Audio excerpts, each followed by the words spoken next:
runta shirkadda korontada Naxom ee magaalada Garowe waxaa lagu qabtay tababar muddo cishooyin socon doona kaasoo ay ka qayb galayaan shaqaale ka tirsan shirkadaha korontada magaalooyinka Muqdisho, Kismaayo, Baydhabo, gobolka Nugaal, Boosaaso, Gaalkacyo iyo Laascaanood. Waxaa bixin doona tababarka khubaro ka socotay wadanka Talyaaniga oo xiriir shaqo la leh shirkadda korontada Naxom ee magaalada Garowe. Shaqaalahan korontada tababarka waxa ay ku qaadan doonaan sida korontada looga dhaliyo dabaysha, biyaha iyo qoraxda. Gudoomiyaha guud ee shirkadda Naxom ee magaalada Garowe Mudane Cabdifataax Maxamed Cabdi Kismaayo oo ugu horeyn ka hadlay kulan tababarkan iyo muhiimadiisa looga hadlayay ayaa kula dardaarmay dhalinyarada ka qayb galaysa inay si fiican uga faa'iideystaan khibradna ka qaataan khubarada caalamiga ah ee bixin doonta casharada ku saabsan korontada. in intaasoo gobol ay isugu yimaadaan in aqoonta caalamka taala loo soo gudbiyo ummadeena dalka joogta.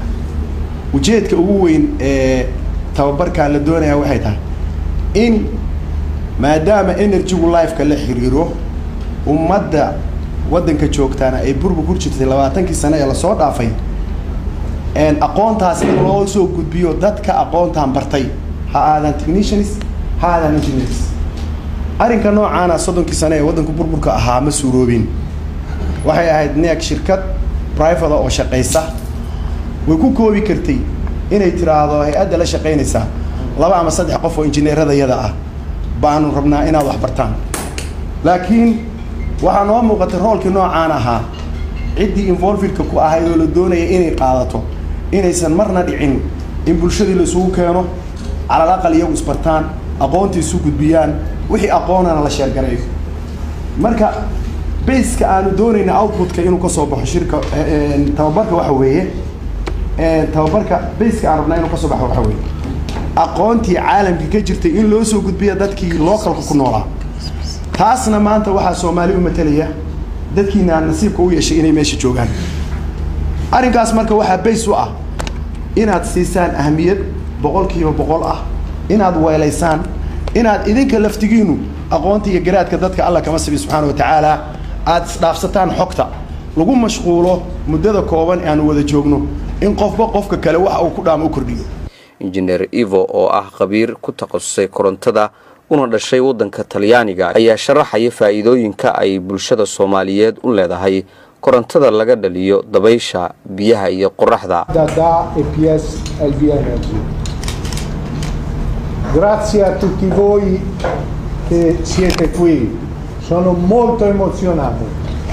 Ordinate Somali ku sheego waa faanteena in ku xiliyo waa in salaadin kasto ogaan islaamaarta wuxuu idin leeyahay waa mahadsantihiin kasoo qayb gasheen aadan ugu faraxsanahay inay kala soo qayb galo macnaa mashruucan furmayo ee training-kan furmayo oo noo socon doona 4 usbuuc soo socda duu Ilaahay raad. Anche se il nostro gruppo ha una tecnologia molto avanzata e compete con i maggiori gruppi mondiali, se Abraham Boveri, Siemens, General Electric. Duqaasimada Garowe Mudane Xasan Maxamed Ciise Goodir oo daahfuray tababarkan ayaa soo dhaweeyay fikradahan cusub wuxuuna ammaan iyo bogaadin u jeediyay maamulka iyo shaqaalaha shirkadda korontada Naxom oo fikradan la timid bulshadana uga faa'iideynaysa. salaan kadib waan ku faraxsanahay inaan tababarkan muhiimka ah idin kala soo qayb galo. aad iyo aad buu muhiim u yahay tababarkaanu waana sababtaan u leeyahay shirkadda Naxom waa qaan gaadheen Allah ina barakeeyo inaad dadka Soomaaliyeed maaragtay aqoontan aadka u sareysa u keentaan wax weyn bay maaragtay tahay.